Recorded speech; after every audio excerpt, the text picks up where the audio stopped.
அனைத்து இந்திய அண்ணா திராவிட முன்னேற்ற கழகத்திலே பல்வேறு திட்டங்களை இங்கே நிறைவேற்றி கொடுத்திருக்கின்றோம். இந்த டெல்டா மாவட்டம் பொன் விளைகின்ற பூமி.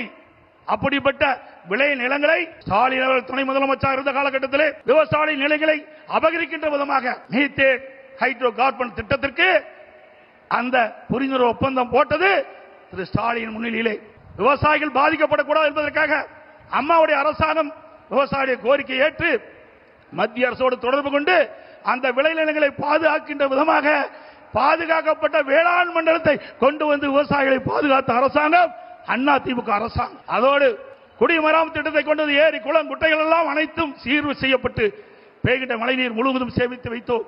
அங்கே தடுப்பணைகள் கட்டப்பட்டோம். ஆதனூர் குமாரமங்கலம் நஞ்சை புகழிலே தடுப்பணை கட்டப்பட்டது. முக்கொம்பிலே தடுப்பணை கட்டப்பட்டது. அதேபோல காவிரி குண்டாறு அற்புதமான திட்டம். வறண்ட பகுதியில் இருக்கின்ற நிலங்கள் எல்லாம் செழிப்பாக வளமாக இருக்க வேண்டும் என்பதற்காக அந்த பகுதியில் நிலத்தடி நீர் உயர வேண்டும் என்பதற்காக காவிரி குண்டாறு திட்டத்தை கொண்டு வந்தோம். அந்த திட்டத்தையும் முடக்கிய அரசாங்கம் தான் விடியா திமுக அரசு. அதோடு பாரத பிரதமர் அவரிடத்திலே மரியாதைக்குரிய நரேந்திர மோடி அவர்களிடத்திலே நான் முதலமைச்சராக இருந்த பொழுது ஒரு திட்டத்தை நிறைவேற்ற வேண்டும் என்று அவரிடத்திலே கோரிக்கை வைத்து அவரும் ஏற்றுக்கொண்டார். அதற்கு நடந்தாய் வாழி காவிரி திட்டம் என்ற அற்புதமான திட்டம். மேட்டூர் அணையிலிருந்து வெளியேறுகின்ற நீர் கடலிலே கலக்கின்ற வரை அந்த நதியின் கரை ஓரமாக இருக்கின்ற கழிவு நீர் அந்த நதியிலே கலந்து மாசுபடுகின்றது.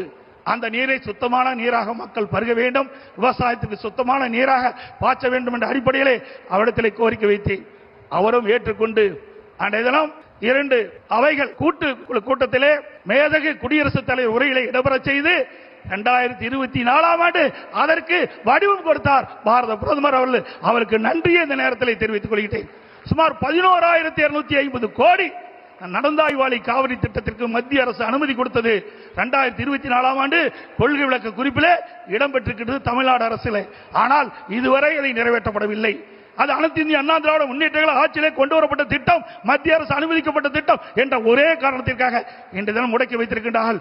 மீண்டும் உங்களுடைய பேர் ஆதரவால் நம்முடைய கூட்டணி அதிக இடங்களிலே வெற்றி பெற்று அனைத்து இந்திய அண்ணா திராவிட ஆட்சி அமைக்கும். அப்பொழுது நடந்தாய்வாளி காவிரி திட்டம் நிறைவேற்றப்படும் என்று சொல்லி வாய்ப்புக்கு நன்றி கூறி, அதே நேரத்தில் நடைபெறுகின்ற சட்டமன்ற பொதுத் தேர்தலில் தேசிய ஜனநாயக கூட்டணியின் சார்பாக போட்டியிடுகின்ற அத்தனை வேட்பாளருக்கும் பெருவாரியான வாக்குகளை அளித்து அவளை வெற்றி பெற செய்து மீண்டும் அண்ணா திமுக ஆட்சி அமைக்க நீங்கள் அத்தனை பேரும் துணை இருக்க வேண்டும் என்று கேட்டு விடைபெறுகின்றேன். நன்றி.